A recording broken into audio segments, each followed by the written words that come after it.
मैंने 2.5 ईयर पहले अपना जिम जाना स्टार्ट किया था और मेरा मेन गोल था एक एस्थेटिक फिजिक बनाना और 3D और वाइड शोल्डर्स को ग्रो करना।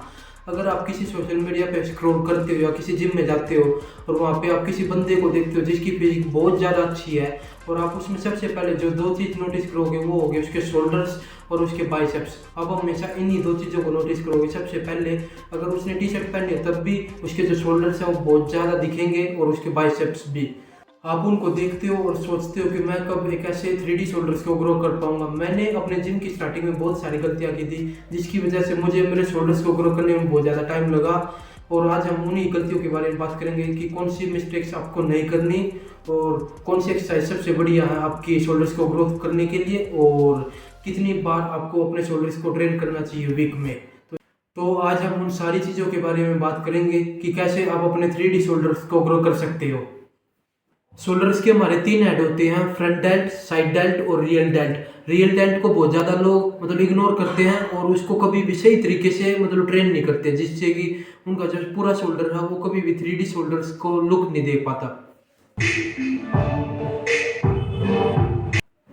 हैवी लैडर रेसिस, बिगनर्स और एडवांस दोनों तरह के लिफ्टर ये गलती करते हैं कि वो हैवी लैडर रेसिस करते हैं, वो अपनी ईगो लिफ्टिंग में करते हैं और उन्हें लगता है कि उनको बहुत ज़्यादा अच्छे रिजल्ट्स मिलेंगे। इससे वो हमेशा 15 से 20 केजी के डंबल से अपने लैडर रेसिस करते हैं और वो जब करते हैं तो वो बिल्कुल ऐसे झूलते रहते हैं, पूरी बॉडी उनकी ऐसे झूलती रहती है जिससे उनको शोल्डर में पेन होता है बाद में और उनके इंजरी के चांसेस भी बहुत ज़्यादा बढ़ जाते हैं, जिससे उनको बिल्कुल भी रिजल्ट्स नहीं मिलते और वो 3 या 4 साल तक लगे रहते हैं और उनके शोल्डर्स बिल्कुल भी ग्रो नहीं होते।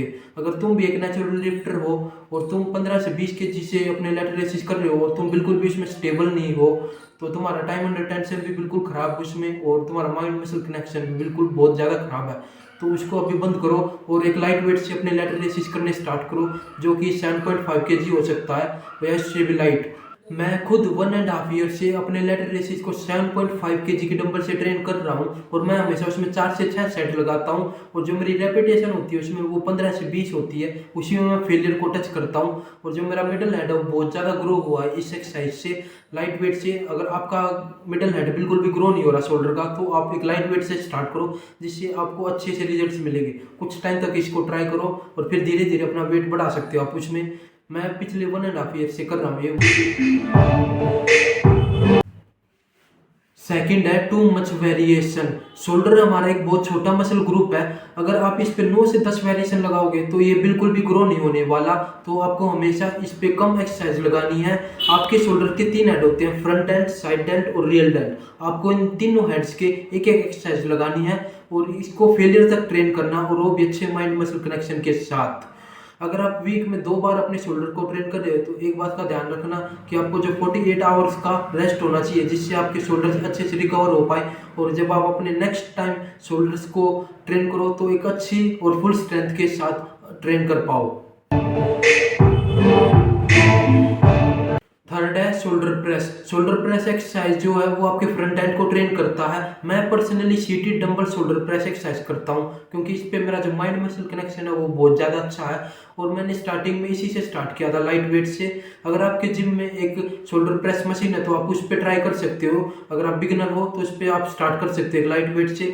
उस पर आपको अच्छा कंट्रोल मिलेगा और आपको स्टेबिलिटी भी बहुत ज़्यादा अच्छी मिलेगी, आपको उसकी चिंता करने की जरूरत नहीं है।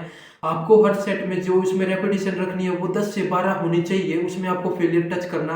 अगर आप सीटेड डंबल शोल्डर प्रेस करते हो तो उसमें आपको जो वेट है थोड़ा सा लाइट रखना शुरू में क्योंकि आप बिगिनर हो तो इसलिए उसमें थोड़ी सी जो है ना स्टेबिलिटी की चक्कर होता है क्योंकि आप उसको अच्छे से कर नहीं पाते हो स्टार्टिंग में। आपका जो माइंड मसल कनेक्शन हो बिल्कुल भी अच्छा नहीं होता उसमें जब आप स्टार्टिंग में करते हो तो उसमें थोड़ा सा टाइम लगता है करने में। अगर आप नहीं कर पा रहे तो आप मशीन पे कर सकते हो, वो भी एक अच्छा ऑप्शन है। रियल डेल्ट एक ऐसा मसल है जो बहुत सारे लिफ्टर्स का वीक मसल होता है क्योंकि वो कभी भी इसको सही से ट्रेन नहीं करते और उनका जो फ्रंट डेल्ट है वो बहुत ज़्यादा ओवर डेवलप होता है। ऐसा होता क्यों है? क्योंकि ज़्यादातर लोग अपने चेस्ट के एक्सरसाइज को इंपॉर्टेंस देते हुए वो अपने फ्रंट डेल्ट को ज़्यादा ट्रेन कर लेते हैं। जब भी आप कोई प्रेसिंग मूवमेंट करते हो तो आपका जो फ्रंट डेल्ट है वो एक्टिव होता है बहुत ज़्यादा, इसलिए आपका जो फ्रंट डेल्ट है वो बहुत ज़्यादा ओवर डेवलप हो जाता है और आपका जो रियल डेल्ट है वो बहुत ज़्यादा वीक दिखता है इसके और आपको 3D लुक बिल्कुल नहीं मिलता एक शोल्डर में। अगर आपको इसको एक 3D लुक देना तो आपको अपने रियल डेल्ट को भी ट्रेन करना होगा। इसके लिए जो सबसे बड़ी एक्सरसाइज है वो है एक रिवर्स बैक डेक फ्लाई। मैं इस एक्सरसाइज को करने के बाद मेरी शोल्डर में बहुत ज़्यादा ग्रोथ देखने को मिली है मुझे, और मैं पिछले 1.5 ईयर से इस एक्सरसाइज को कर रहा हूँ। तो आप भी इस एक्सरसाइज को कर सकते हो, और इसमें आपको ज़्यादा चिंता करने की भी जरूरत नहीं है, क्योंकि आपको इसमें स्टेबलिटी करने की भी जरूरत नहीं पड़ती। अगर आप इस एक्सरसाइज को कर रहे हैं तो आपको एक बात का ध्यान रखना कि आपको इसमें 3 से 4 सेट लगाने हैं, और उसमें आपको जो वेट रखना वो ऐसा होना चाहिए कि उसमें आप 10 से 12 के रेपिटेशन के अंदर अपना फेलियर टच कर सको, जिससे कि आपके शोल्डर बहुत अच्छे से ट्रेन होंगे और आपको एक 3D लुक भी मिलेगा आपके शोल्डर्स में बहुत जल्दी।